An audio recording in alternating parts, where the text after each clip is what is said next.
apa sing terjadi sesuk niku hanya Allah Subhanahu wa taala. Itu menjadi firqah besar di dunia. Sampai mereka menafikan bahwa Nabi juga tidak tahu perilaku kita sekarang. Sehingga mereka mengingkari semua hadis tentang sholawat yang bahwa setiap sholawat itu dipertontonkan di Nabi. Kemudian Nabi menjawab sholawat setiap umatnya. Ya setiap apa? Nah itu bohong besar. Allah itu ngendikan hanya begini, yang tahu barang gaib itu hanya Allah. Oke, kita sepakat yang tahu barang gaib hanya Allah. Mestinya ditambah dan yang dingertikan Allah. Dan yang cuma yang dingertikan Allah itu ngertinya karena lagi-lagi karena diberitahu. Dan itu ada ayatnya juga, ayat ini sharihah jelas. Allah mensifati dirinya itu alimul ghaib, ini di surat Jin. Alimul ghaibi fala yuzhiru ala ghaibihi ahada illa man irtada mir rasulin. Illa man irtada mir rasulin. Allah itu zat yang tahu alam ghaib, dan alam ghaib yang dimengerti Allah itu tidak pernah dipertontonkan atau diajarkan ke yang lain kecuali rasul yang diberi ridho. Jadi artinya apa? Ada beberapa barang gaib yang Nabi dingertikan. Paham itu loh maksudnya. Tapi ya tetap dia, karena posisinya Nabi itu di. Saya beri sekian contoh. Misalnya begini. Waraqah bin Naufal itu orang Nasrani, tapi dia penginjil yang sejati. Dia tahu bahwa Nabi akhir zaman mau lahir di angkatan dia. Ya akhirnya ketika Nabi sowan setelah mendapat wahyu, kata Waraqah kan, kamu itu Nabi benar dan Anda dapat wahyu kayak Musa. Saya sudah tua. Andai kan saya masih muda, saya akan membela kamu saat kamu diusir oleh kaum Anda. Terus kata Nabi Muhammad, masa saya diusir? Terus kata Waraqah, orang seperti kamu pasti ngalami diusir. Itu 1 hari setelah Nabi Muhammad jadi Nabi. Kemudian beliau diusir setelah 13 tahun jadi Nabi. Gitu, misalnya jadi Nabi umur 40 tahun, diusire kan tahun 53. Nabi umur pinten? Itu kan barang gaib, tapi tercatat dalam aturan-aturan kriteria Nabi agar Nabi ya sampai alami diusir. Nah itu ya barang gaib, tapi orang bisa tahu karena dingerti. Sekarang di Masjid Biru, Masjid Khodro di Turki, itu ada di kubahnya, di menaranya itu ada tulisan la taftahunnal Konstantiniyah walatun fikunna kunuzaha fi sabilillah. Itu Imam Bukhari meriwayatkan itu tahun 200 Hijriah. Saya ulang lagi, 200 Hijriah. Dan itu hadis ditulis, dibaca ulama seluruh dunia. Zaman itu Konstantinopel masih dalam kekuasaan Romawi. Konstantinopel Turki ini. Konstantinopel yang terkenal tentang Turki. Setelah 600 tahun dari hadis itu diriwayatkan, Konstantinopel ditaklukkan oleh Pangeran Al-Fatih. Jadilah negara Islam. Makanya masjid ini jadi masjid apa? Al-Fatih. Tapi Nabi berani ngendikan itu. Taunya karena dingerti. Paham ya? Makanya maksudnya kecuali yang diberi ngerti Allah. Jadi keliru kalau ada orang ono wali kiai kok ngerti barang gaib. Sing ora barang gaib mau apa tok itu benar, tapi Allah punya hak mengertikan yang diberi ngerti. Mergo ono istisnae napa nggih? Alimul ghaibi fala yudhiru ala ghaibi ahadan illa man irtadha mir rasul. Jadi Allah itu zat yang tahu barang gaib dan tidak akan mengertikan kecuali sama orang yang dikasih. Di antaranya tentu Rasulullah. Jika Rasulullah bisa ngendikan sayati alam nasi zamanun, nanti di akhir zaman ada perilaku begini. Coba sekarang lihat, saya itu hafal sekian teks tentang Syam. Nabi ketika ngendikan akhir zaman apa? Sayati ngene-ngene, terus di antaranya apa? Wayak surul harut, dan nanti banyak pembunuhan. Di mana ya Rasulullah? Fa'asyara ila Syam. Nabi menunjuk apa? Syam. Orang tahu semua, sekarang pembantaian terbanyak di Syria. Syria itu Syam. Israel Palestina juga. Zaman itu Nabi ngintikan ketiganya, wamal harus, kasratul harus. Di mana ya Rasulullah? Fa'asyara ila Syam. Itu diriwayatkan Imam Bukhari tahun berapa? Tahun 200 Hijriah. Sekarang kejadiannya sekian ratus tahun setelah dawuh Nabi. Itu ya barang gaib, Nabi perso. Itu makanya istilahnya Yang tahu barang gaib siapa? Hanya Allah. Tapi kamu jangan berhenti di situ. Hanya Allah dan yang dimengerti. Paham ya? Jadi sampean terus jangan menolak. Qur'ane jelas sing roh barang gaib kok Nabi lah ra roh. Wah, itu kebablasan sampean. Lah Nabi ra roh barang gaib ora roh swarga neraka ora ketok. Sesuai bantah Nabi pisan. Nah, surga itu gini-gini. Kok tahu ya Rasulullah kan barang gaib? Yang tahu kan hanya Allah. Ya gendeng bareng teman-teman. Karena pentingnya ngaji seperti itu. Ya, jadi ilham anirtato bir rasul. Kecuali orang yang diberi ridha Allah, termasuk rasul.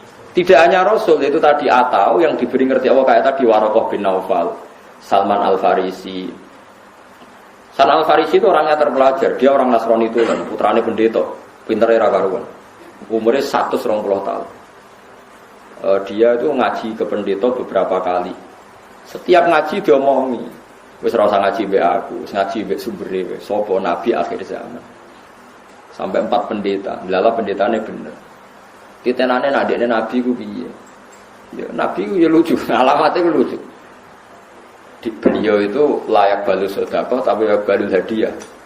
Tidak nerima sedekah tapi nerima hadiah. Padahal barangnya sama.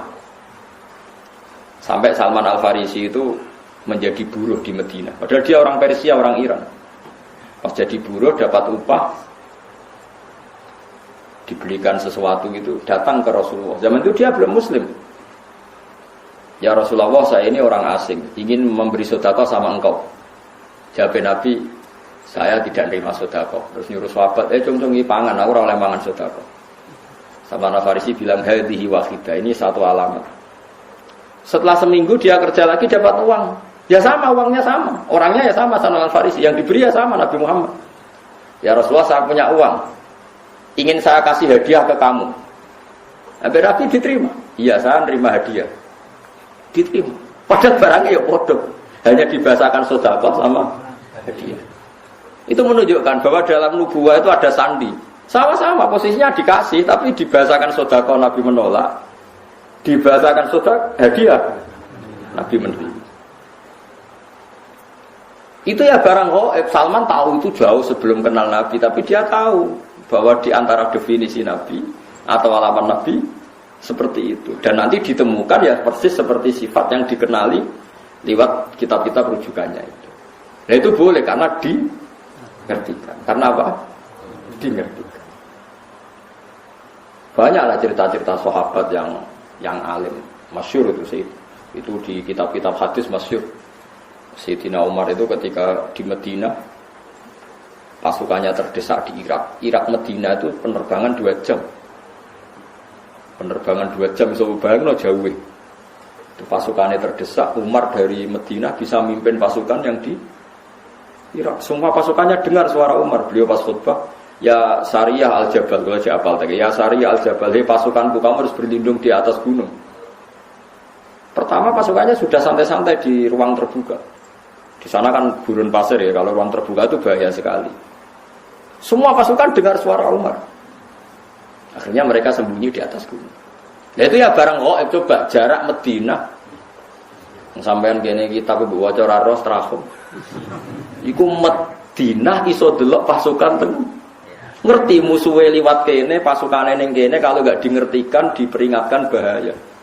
Kaget sing ngrungokno khutbah. Umar piye karepe tengah-tengah khutbah. Bilang ya Sariyah Al-Jabal, ya Sariyah Al-Jabal. Itu semua pasukannya dengar. Setelah sekian bulan pasukan itu menang pulang. Mereka cerita semuanya mendengar suara Umar. Terus yang Jumatan ya cerita, kita juga janggal karena tahu-tahu Umar bilang ya Sariyah Al-Jabal. Karena ya Umar bisa gitu, tapi karena dingertikan, dikasih keramat seperti itu. Ya banyaklah cerita-cerita. Sayyidina Ali itu masyhur. Dia ada fitnah Siffin, ada fitnah macam-macam, perang pede. Kalau ditanya, kamu tidak takut mati? Tidak, mati saya tidak seperti itu. Tapi kamu tidak takut mati, fitnah sudah di Siffin? Tidak, mati saya tidak seperti itu. Nanti yang kena itu kepala saya. Sampai kena jum-jumah gini, terus pas sholat subuh. Jadi enggak di situ. Jadi mati itu sudah ngerti. Tidak, mati saya tidak seperti itu. Tenang. Ketika beliau sudah saatnya ajal meninggal, mau sholat subuh, malamnya sudah bisa tidur. semua sifat-sifat malam yang diceritakan Nabi ya ini kayaknya malam ini. Beliau aja nih rasional, gak ngimami subuh gitu masalah. Mlebu metu. Tapi kok harus ngimami subuh karena ya seperti itu gitu. Ya sudah akhirnya beliau ngimami subuh terjadi pembunuhan.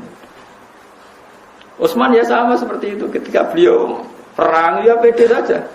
Setiap ditanya, enggak mati saya ada seperti itu. Karena sudah diceritani Nabi. Nanti kamu matinya seperti ini.